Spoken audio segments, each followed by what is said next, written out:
Morning.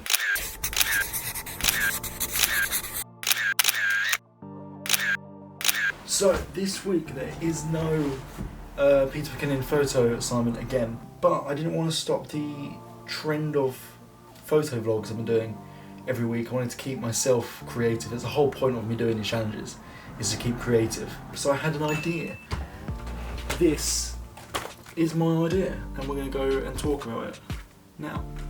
This book, I got this book when I was like 17 or 18, or I got given it, and I literally did one thing on it, which was the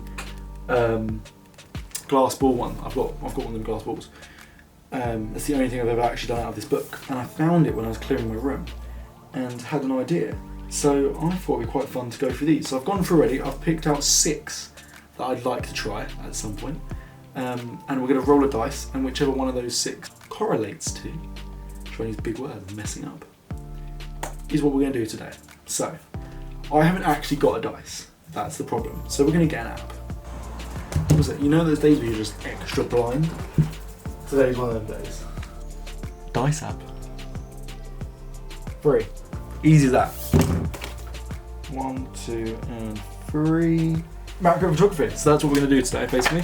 We're going to see what photos we can get with macro photography. For my Nikon D7100, I've got a macro lens, so we'll probably use that. Okay, I say that, I'm now reading the book, and it says if you haven't got a macro lens, don't worry, you already have one. Simply take off your existing lens, carefully reverse it before holding it up to the camera again. Alright, so I've taken the lens off, and I've flipped it around.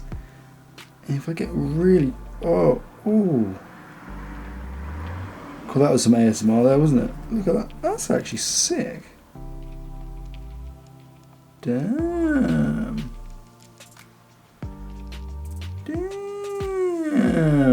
I don't know if this trick is like common knowledge and I'm just a bit of a moron, but I never knew you could do this. That would look awesome up close and personal. Also, can we just take a minute to appreciate how awesome older cameras are? Like, that is sick. That is just, yeah, that's awesome. I wasn't planning on doing this just with stuff in my room, but going quite well. Actually, fun fact of the day with Luke. This is my first ever SLR. This is a Pentax MZM. My first ever proper camera. It's a film camera, which I used for a year, my first year of college, with a Sigma lens on it, apparently. Which, yeah, this is how I effectively learned photography on this thing before upgrading to a Nikon D3100, which my mum's currently got. And then upgraded to the Nikon D7100, and I've got the Sony a7 III. Yeah, story time with Luke. We have a shoe, we have a Zippo, we have a pocket watch, we have a film camera, and we have a Rotaflex.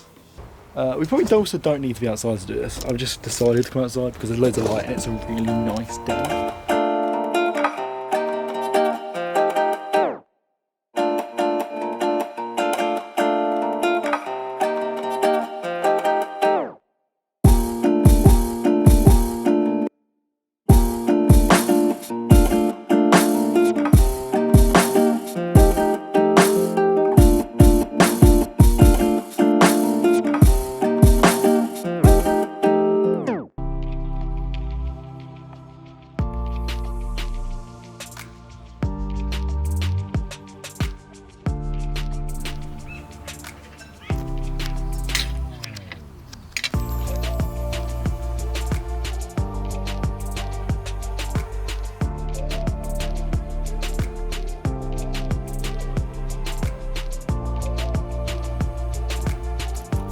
One I'm most excited for is the road.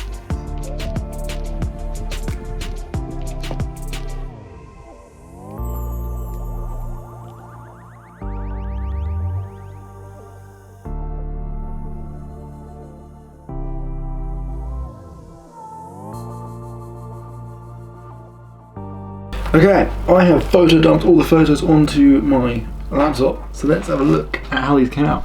I had a quick look at them when I was actually taking photos, so I was making sure they were focused, and they actually look really sick from what I saw. So let's have a look in laptop or in Lightroom and see what it looks like. So let's jump in. They're the flat lay ones I did. Let's jump straight in. Okay,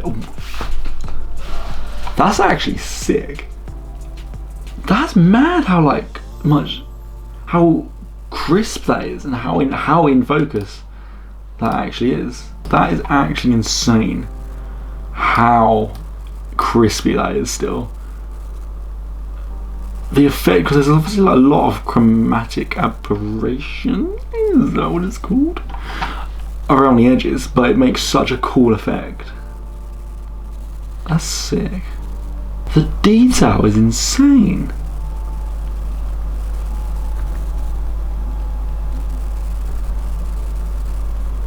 That's sick. So these ones are the lighter, which is tiny. It's ain't like that big.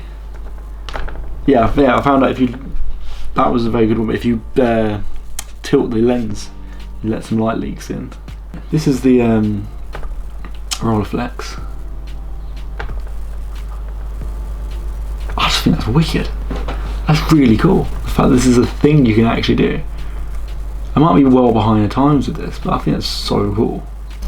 That's actually crazy. So literally, all you do is, instead of putting the lens on the camera like how it's meant to be, you just take it off, flip it around, and hold it to it like that. And then you've just got to get really up close and hold it on and get really close to it. Okay, so I'm going to pick out I'm going to pick out a few favourites, do a quick edit on them, and then we'll take a look at the photos and see how they came out. Okay, so yeah, I did a quick edit on the photos. I wanted a vintagey sort of edit on them, so quite sepia. I can't pronounce anything. They're edited in that sort of way. I chose 8 photos out, I think there's like 71 I took or something like that. But yeah, these are my favourites of the bunch. So, this is the first one of the lens of the film camera, the cosmic symbol. I think it just looks sick. Then I've got the logo of the Rolleiflex, just looking cool. I love the effect it gives around the edge. If there's quite a lot of depth in the photo, it makes this really swirly effect in the background. I think it's sick. I love it. That's just of the shoe. I just thought it looked quite cool, showing off the pattern on the shoe. That's about it. This is of the pocket watch, which I think looks sick. This is possibly one of my favourite shots or favourite things to photograph in this was the pocket watch, because it just looks awesome. The detail in the mechanism in the middle and the face of it, it just looks awesome. I love it. Another one of the pocket watch, number two of the pocket watch. Yeah, just looking wicked, just really cool. I love the amount of detail this captures. That's on the side of the Rolleiflex, the little knob on the side. It's slightly out of focus, but it just shows how much detail you can get with this technique. And then that's the front of the Rolleiflex, one of the lenses. So yeah, they're the 8 photos I got. They're just really cool. I think it's a really cool little technique. I knew of this, I've seen it before, but I hadn't really thought about it until I read that book earlier and decided to give it a go. And it's a really fun idea. I had a lot of fun getting these photos. It's just really cool. It looks awesome. I mean, I've got a macro lens. I don't think my macro lens can get that close up to photos. So it's wicked. I definitely recommend doing it if you're bored at home, which I think everyone is at the moment because of isolation. Give this a go, because it's a lot of fun, and all you need is a DSLR and a detachable lens, and flip the lens around and find random objects around your house. I mean, you saw it took me minutes to find the objects for this. So yeah, give it a crack. It's a lot of fun. As always, if you like the video, please drop a thumbs up. It does massively help out. Subscribe if you want to see more of the content, all the other stuff that YouTubers tell you to do. And I'll see you in the next video. I haven't got a hat, so peace.